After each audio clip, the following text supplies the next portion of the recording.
আর আজ সকালে আমার দ্রোণ ঠাকুর কোথায় চলে যাচ্ছে, নাকি ভিক্ষায় চলে যাচ্ছে। আর ধরামা দ্রোণ ঠাকুরের চরণে প্রণাম করছে, আর প্রণাম করে বলছে যে হ্যাঁ গো স্বামী, এই সময়ে যদি আমার বাড়িতে কোনো একটি যদি অতিথি চলে আসে, তাহলে তাকে আমি কি খেতে দেব? তখন দ্রোণ ঠাকুর বলেছিল, কেন তোমার তো চোখে দুটো জল আছে, তাই দিয়ে ওকে বসিয়ে রাখবে, আমি ততক্ষণে চলে আসবো। তখনই দ্রোণ ঠাকুর ধরামার কাছ থেকে চলে গেল কোথায়, নাকি ভিক্ষায় চলে গেল, ভিক্ষায়। আর এখানে আমার ছলনাময়ী ভগবান চলে এলো ধরার বাড়িতে ছলনা করতে। মা বলে ডেকেছে, আর ধরামা থাকতে না পেরে ঘরের বাইরে বেরিয়ে এসে দেখছে যে একটা ছোট্ট বালক। ধর্মা মনে মনে চিন্তা করছে যে আমার তো কোনো পুত্র নেই, আজ থেকে তুই আমার ছেলে।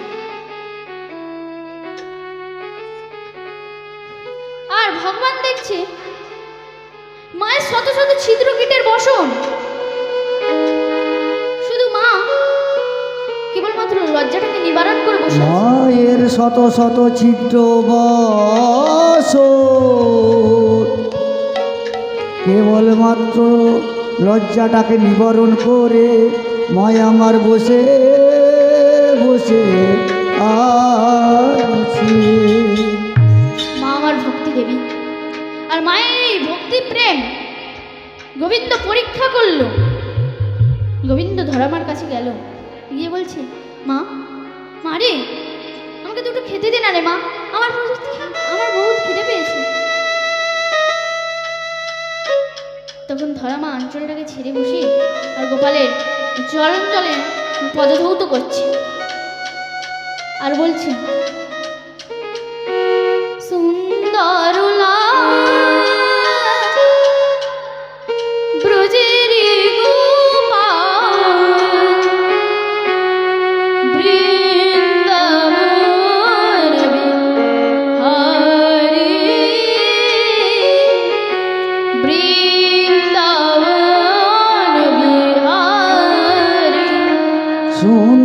সুন্দর লাল বোঝের গোপাল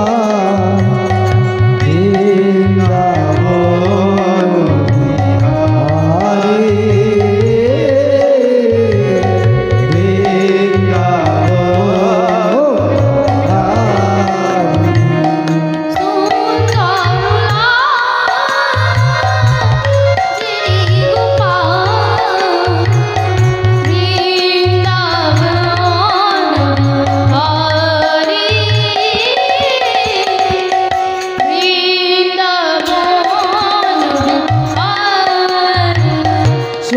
সুন্দর লাল বোঝের গোপাল বৃন্দাবন বিহারী, বৃন্দাবন বিহারী।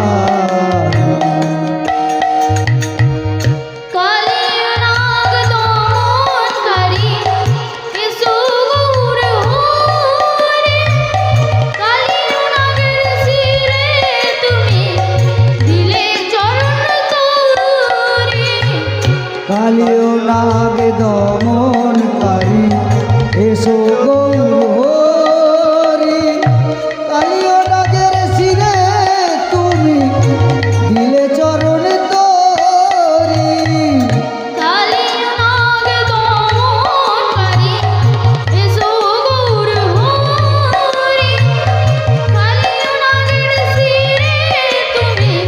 দিলে চরণ তোরি। কালিও নাগ দমনকারী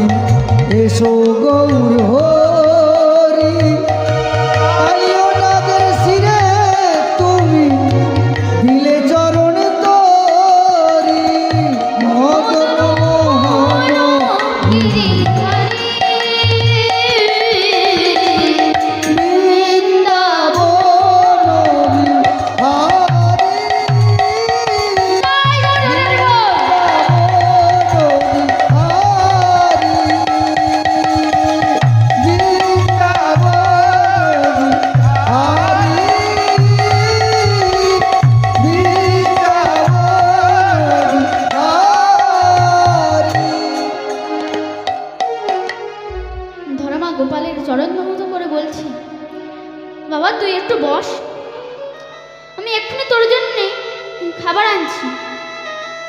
স্বামীর যদি একটুকু আসতে বিলম্ব হয়, আমার ছেলে যে খেতে পাবে না, ওকে মা বলে ডেকেছি। তাই ধরামা চলে গেছে, ধরামাও চলে গেছে ভিক্ষায়। আর গোবিন্দ ওই গ্রামের সকল গ্রামবাসীকে বলে দিয়েছে যে তোমরা কেউ ওকে ভিক্ষা দেবে না। কেউ দিল না, সবাই দূর দূর করে দাঁড়িয়ে দিল। শেষে ধরামা দেখতে পেল রাস্তার ধারে একটি মুদিখানা দোকান। সেই দোকানদারের কাছে গেছেন আর গিয়ে বলছেন, বাবা আমায় দুটো চাল দেবে? ও আমার ঘরে একজন অতিথি এসেছে, ওকে কিছু খেতে দিতে হবে, তোমাকে মা বলে ডেকেছি। বলছি, ধরা তোমার রূপ যৌবনে এত জ্যোতি, আমি আর থাকতে পারছি না। তুমি যদি তোমার ওই যৌবনের একটি অংশ আমাকে দাও। একই চমকে উঠল ধরামা। তুমি দোকানদার, তুমি স্বয়ং বিশ্বকর্মা, আর তুমি কি না? ছি, আমি দিতে পারবো না। দোকানদারও বলে দিল মুখের উপরে, তাহলে আমিও দিতে পারবো না, যাও। তখনই ধরামার মনে পড়ে গেল অনেকগুলো কথা। আর যেই না কথাগুলো মনে পড়লো, ধরামা বলছে, দে হরিমতি দে, আমায় একটা কাটারি আর একটা পাত্র দে। চমকে উঠলো হরিমতি, সত্যি কেটে দেবে না? দেখবো আমি। বাড়িয়ে দিল একটা পাত্র আর একটা ধারালো কাটারি, এ নাও। আর ধরামা সেই ধারালো কাটারি দিয়ে নিজের দক্ষিণ পয়ধরটি কেটে দিল।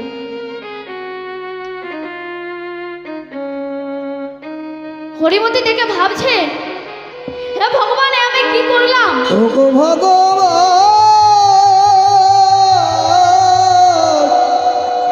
ভগবান। হরিমতি ছিল স্বয়ং শিব, সদাশিব। শিবকে ছদ্মবেশে আসতে বলেছিল আমার শিব ভগবান। হরিমতি বলছে, আমি কি করলাম? তুমি একদিন বলেছিলেন যে উলঙ্গ হয়ে তুমি আমাদেরকে অন্ন দাও, আর এই মাতা বালক বেশ করে আমাদেরকে উলঙ্গ হয়ে অন্ন দিয়েছিল। দেখতে দেখতে ধরামার রক্তে রাঙা হয়ে গেল সারা বসন, সারা অঙ্গ। কেবলমাত্র হাতটাকে চেপে রেখে ধরামা চাল নিয়ে গেছে বাড়িতে, রান্না করে গোপালকে ভোগ দিয়েছে। এবার গোপাল সব অন্নগুলোকে খেয়েছে, তাও ধরামাকে বলছে, মা আমার ক্ষুধা এখনো মেটেনি, তুই আমাকে আরো কিছু খেতে দে। তখন ধর্মা বলছে, হ্যাঁ রে গোপাল, তুই একটু অপেক্ষা কর, তোর বাবা আসুক, তোর বাবা আসলে আমি তোকে খেতে দেবো। দেখ রে গোপাল, আমি তো নিজের জন্য একটুকু চাল রাখিনি, একটুকু অন্ন রাখিনি। তখন গোপাল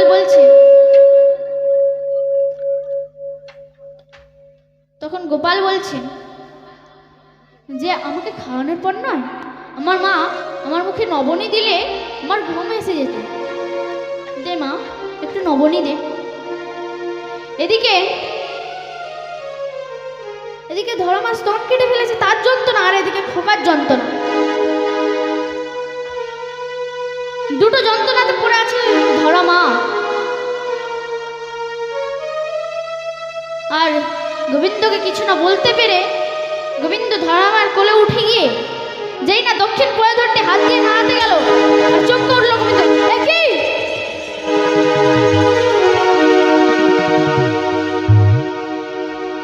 কেঁদে উঠেছে, ভগবান আমি হেরে গেছি, আমি হেরে গেছি, আমি হেরে গেছি।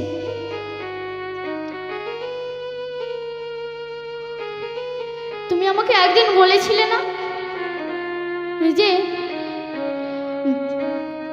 তুমি আমাকে কিছু দেবে, আমি হেরে গেছি তোমার কাছে। বলো ধরা, তুমি কি চাও? ধরা সতী তখন বলছে, হ্যাঁ গো বিশ্ব পাইতা, হ্যাঁ গো বিশ্ব স্বামী, এই জন্মে তো তোমাকে আমি নিজের পুত্র হিসাবে পাইনি, পর জন্মে যেন আমি তোমাকে নিজের পুত্র হিসাবে পাই। তো আমার ভগবান বলল, আচ্ছা বেশ, তুমি আমাকে নিজের পুত্র হিসেবেই পাবে। সেই ত্রেতা যুগে তোমার আমি 3টে অঙ্গ ভাগ করলাম।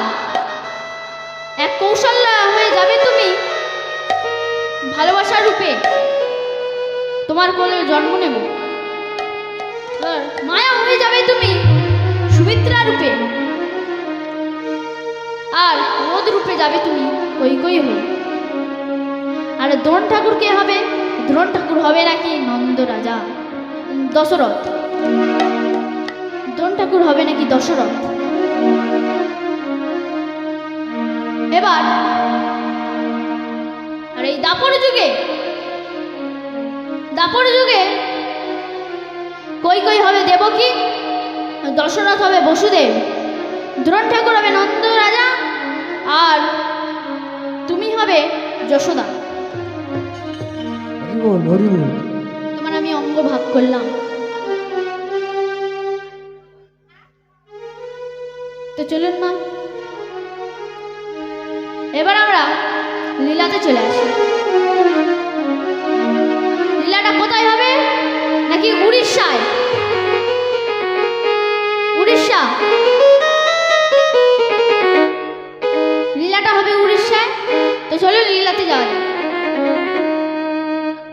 উড়িষ্যার অন্তর্গত জাজিপুর গ্রাম, অমনজাজপুর গ্রাম। উড়িষ্যার ওই অন্তর্গত জাজিপুর গ্রাম, ও মন জাজিপুর গ্রাম। উড়িষ্যার অন্তর্গত জাজিপুর গ্রাম, অমনজাজপুর গ্রাম। উড়িষ্যার ওই অন্তর্গত জাজিপুর গ্রাম, ও মন জাজিপুর গ্রাম। একজন উঁচু শ্রেণীর ব্রাহ্মণ ছিল, সনাতন মিশ্র নাম গো, সনাতন মিশ্র নাম। একজন উঁচু শ্রেণীর ব্রাহ্মণ ছিল, সনাতন মিশ্র নাম গো, সনাতন মিশ্র নাম। একজন উঁচু শ্রেণীর ব্রাহ্মণ ছিল, সনাতন মিশ্র নাম গো, সনাতন মিশ্র নাম। একজন উঁচু শ্রেণীর ব্রাহ্মণ ছিল, সনাতন মিশ্র নাম গো, সনাতন মিশ্র নাম। পারে এক রাম হারা হলো, অমন পুঁতি হারা হলো। নদীর ধারে এক ব্রাহ্মণী পতিহারা হলো, ও মন পতিহারা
নারায়ণের বাবা মারা গেছে। আর নারায়ণের মা কাঁদছে, হ্যাঁ গো স্বামী, তুমি আমাকে ছেড়ে কেন চলে গেলে? মায়েরা কি বৃন্দাবনে যাবে? হ্যাঁ গো স্বামী, জয় নিতাই। তুমি আমাকে ছেড়ে কেন চলে গেলে?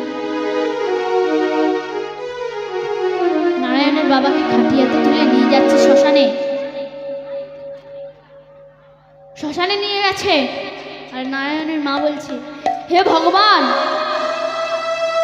তুমি আমার স্বামীকে নিয়ে চলে